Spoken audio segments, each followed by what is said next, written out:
ꯑꯩꯈꯣꯏꯒꯤ ꯌꯨꯝ ꯂꯣꯝꯗꯣ ꯑꯩꯒꯤ ꯏꯄꯥꯝꯗꯣ ꯑꯗꯨꯗꯨꯒꯤ ꯂꯩꯀꯥꯏꯒꯤ ꯏꯆꯦ ꯑꯗꯒꯤ ꯏꯆꯟꯅꯨꯄꯤ ꯑꯗꯨꯒ ꯑꯩꯒꯤ ꯄꯣꯛꯃꯤꯟꯅꯕ ꯆꯦ ꯏꯅꯥꯎꯄꯤ ꯃꯣꯏꯒꯩ ꯂꯥꯛꯀꯅꯤꯕꯀꯣ ꯉꯁꯤ ꯀꯣꯏꯔꯛꯀꯅꯤꯕ ꯑꯩꯈꯣꯏꯗ ꯑꯗꯣ ꯀꯣꯏꯔꯛꯇꯣꯏꯁꯤꯅ ꯃꯣꯏꯅ ꯑꯩꯉꯣꯟꯗ ꯀꯩ ꯆꯥꯅꯤꯡꯒꯦ ꯍꯪꯉꯛꯄꯅꯦꯕ ꯑꯗꯣ ꯑꯩꯅ ꯉꯥꯅꯨ ꯆꯥꯅꯤꯡꯉꯦ ꯍꯥꯏꯒꯤꯕꯅꯦꯕꯀꯣ ꯑꯗꯣ ꯉꯥꯅꯨꯁꯦ ꯃꯤ ꯀꯩꯅꯣ ꯇꯧꯕꯤ ꯉꯥꯅꯨ ꯅꯠꯇꯦꯀꯣ ꯁꯤꯗꯤ ꯑꯗꯨ nganu layraga moi laani aduga aina somda salane irombane aduga yena maga ngaurani kangna adudu masille aina ado aise ngarang de injang kai zo aise ngarang de ge semabane haba aidi akhoi sum mi su laite bako aduda mi laitamina adum ngarang de sangi kanda dum aina semto ba injang kai je ado haidi telau chanam alu kai do maku ngata na khokto thamamne ba ina ado moi laktrikansida ai loishanba yaba kaino loina loishalugige thongthakpagi aduga moi laga nganu ditang thonga yanaba ado mayam ngasigi video sidi khoi chi mayamga pullaga chak chaminabado adugi video do ni yengminarse housing jang semugige adugi su mating hapake ko mayam adu ni yengminarse sida iromba kanna kami ngarang aina semtoga thamamba singne telo alu chanam adu sina salad semnabane si kei je khokhige adu yam semningai di laitre ngasidi mayam ingdang semba horage moi laktrikanda ko ai ngarang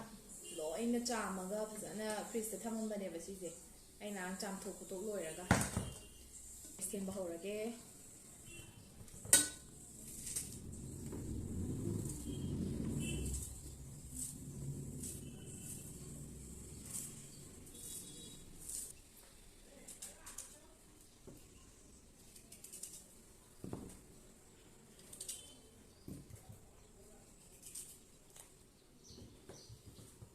mayam yen du di lairaktrui ko yen do khoi dana laibu thoki lamongdagi adu lakpaga ain thongani ai thabakti loire ba chak su thagatle iromba loire lon dau ta ngaire ba ko adu si semani du yen re pot ngau tho ani adum thabak loire aduga alu ji di nganu thongbagi ne mahi cha doi ne ba nganu duna adu du gi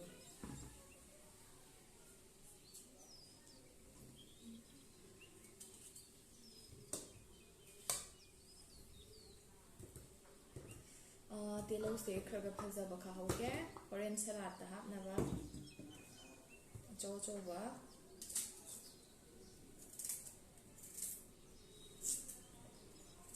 mayam ai je hambra video je sumnam gi dabagi ne nambaga da kai ai sa de camera ma sangan yam da kai hani yam isa je kai hani yam haina da do mai to wani da sumnam adi farani dai di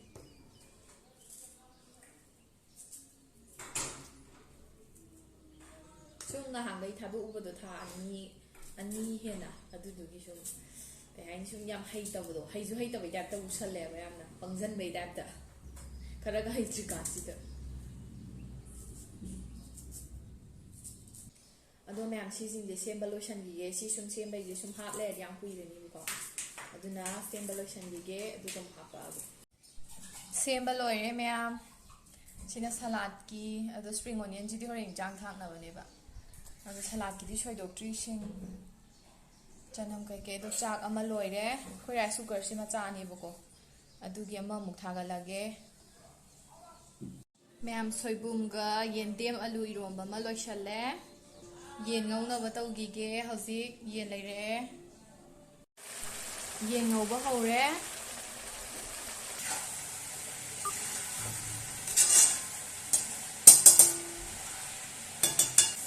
so ni ra thagat pa loire loi munle yen ngobo le chale iroma du loire ado hazu howa moi lakti dri loire sida kari ge ri mukhang de haba yone moi je ai tom na tara za phone ni si moi am ta picture koi ki ado ai na thani moi nganu du ni le nganu da ngaw le ha nganu je chani ya ba ngasi ta ga jong he ngom chani ni ba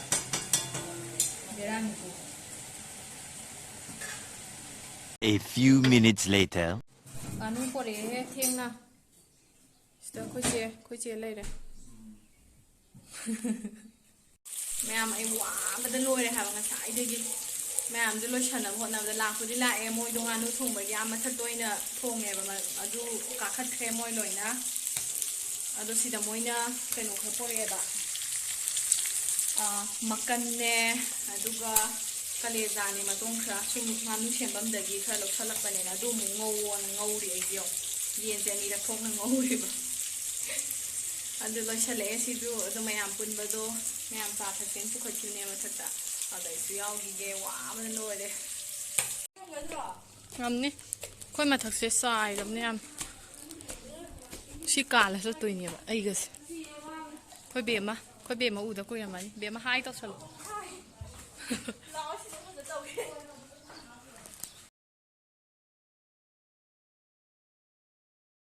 Ani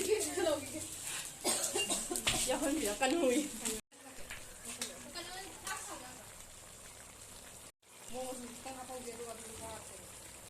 ai mo lai so hidi ang puito ni ma tong to di ngai di ba working experience ya si la wow de vida training out de vida tau di ta khang da no da bi ma ma no to re a ko sa ta ma sin si ga ko le a ai ni sa ta se ro da Chigi saba se haram nang ki taw Mayam hai ya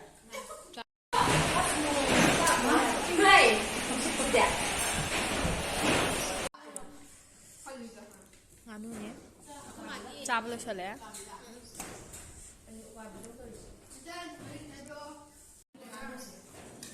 Mayam nganu hawe ai yam jam chi ba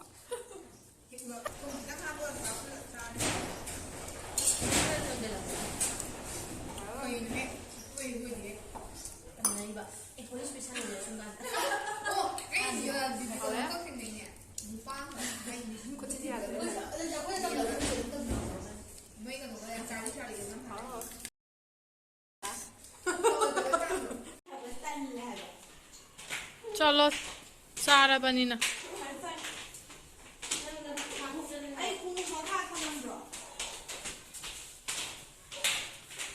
Ton komla kaino to kaung moi chat kre ngasi gi video se mayam nungai di khangdre ko ado ai su kara I moi thin to bane wai mayam loi re khoi chi ju chat kre ko ado ngasi gi video se mayam da nungai di khangdre ai su moi thin to ure ado sai da loi sanjarage yam nungai ba video di oigadra oirodra di khangzadre ba ko adirsu mayam dum matam khra di nungai ni khalag yeng biyo